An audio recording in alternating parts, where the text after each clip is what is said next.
মুখ্যমন্ত্ৰীৰ নিৰ্দেশত ঠিঙৰ আঠগাঁৱত উপস্থিত হ'ল মন্ত্ৰী জয়ন্ত মল্ল বৰুৱা।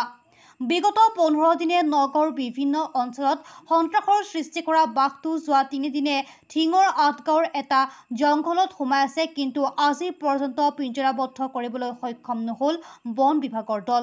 আজি মুখ্যমন্ত্ৰীৰ নিৰ্দেশত আঠগাঁৱত আহি উপস্থিত হয় মন্ত্ৰী জয়ন্ত মল্ল বৰুৱা। যোৱা 2 দিনে ঠিঙৰ আঠগাঁৱৰ ৰাইজে নিজকে ঘৰত আবদ্ধ কৰি ৰাখিছে। ৰাইজক বাঘটো পিঞ্জৰাবদ্ধ কৰিবলৈ সহযোগ কৰিবলৈ আহ্বান মন্ত্ৰীগৰাকীৰ।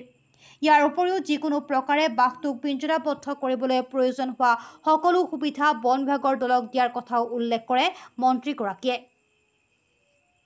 News desk report, any express 30। নেটিংটো দেখিলে আৰু ব্লক হৈ যায়।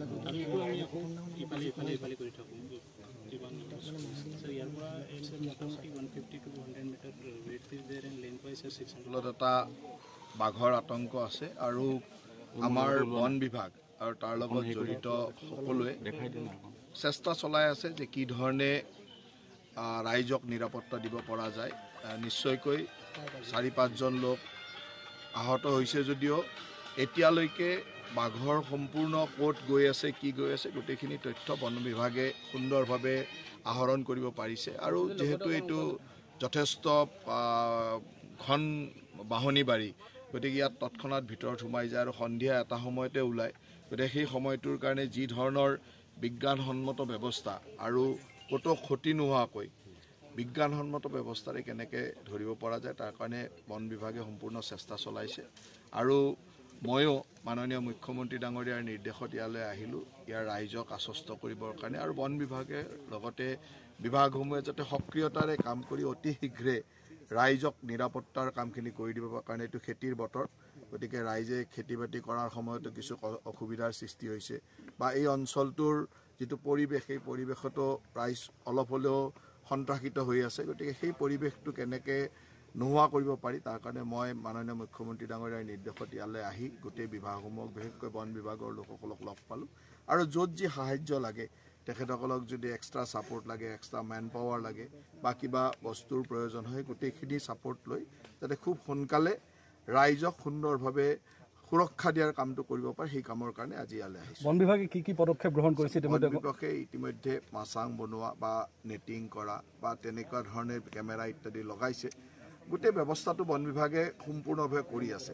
আৰু কিন্তু এইটো যিটো যথেষ্ট ঘন বাহনী বাৰী, গতিকে তৎক্ষণাত ভিতৰলৈ সোমাই যায় আৰু দিনৰ ভাগত বাঘ সাধাৰণতে নোলায়, সন্ধিয়া এটা টাইমতে ওলায়। গতিকে ড্ৰোন পিকচাৰেদিও লৈছে আৰু তেখেতসকলে পূৰা নিৰীক্ষণত ৰাখিছে। মই ভাবোঁ যে খুব সোনকালে বন বিভাগে নিজৰ কামখিনি কৰিব। আপুনি বন বিভাগৰ সৈতে আলোচনা কৰিছে? অতিৰিক্ত কোনো নিৰাপত্তাৰক্ষী বা তেনেকুৱা প্ৰয়োজন আছে বুলি বন বিভাগৰ আমাৰ MK যাদৱ ডাঙৰীয়া মোৰ লগত আহিছে আৰু ইয়াত থকা যিসকল বন বিভাগৰ ব্যক্তি আছে তেখেতসকলৰ লগত আমি আলোচনা কৰিলোঁ। আৰু অতিৰিক্ত মানুহৰ যদি প্ৰয়োজন আছে তেখেতসকলক কোৱা হৈছে, বিভিন্ন ওচৰৰ ডিভিজন আছে তাৰ পৰা লৈ আহিব।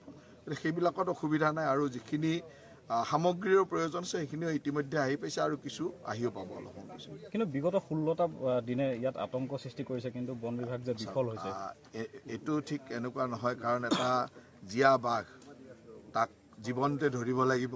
গতিকে তাত এটা এনেকুৱা নহয় যে ৰাইজৰো ক্ষতি নহ'ব লাগিব, লগত বাঘটোৰো ক্ষতি হ'ব নালাগিব। গতিকে দুইটা বস্তুৱে চাব লাগিব। আৰু আমাৰ কাৰণে এটা বনাঞ্চলৰ আপুৰুগীয়া সম্পদ, গতিকে তাক আমি এনেকুৱা নহয় যে যেনি তেনি ধৰিব পাৰোঁ, যেনি তেনি কৰিব পাৰোঁ।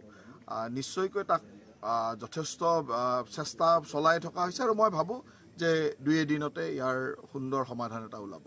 যিকেইজন লোকে আঘাতপ্ৰাপ্ত হৈছে তেওঁলোকে চৰকাৰী চিকিৎসাৰতো কোনো অসুবিধা হোৱা নাই, চিকিৎসা সুন্দৰভাৱে হৈছে।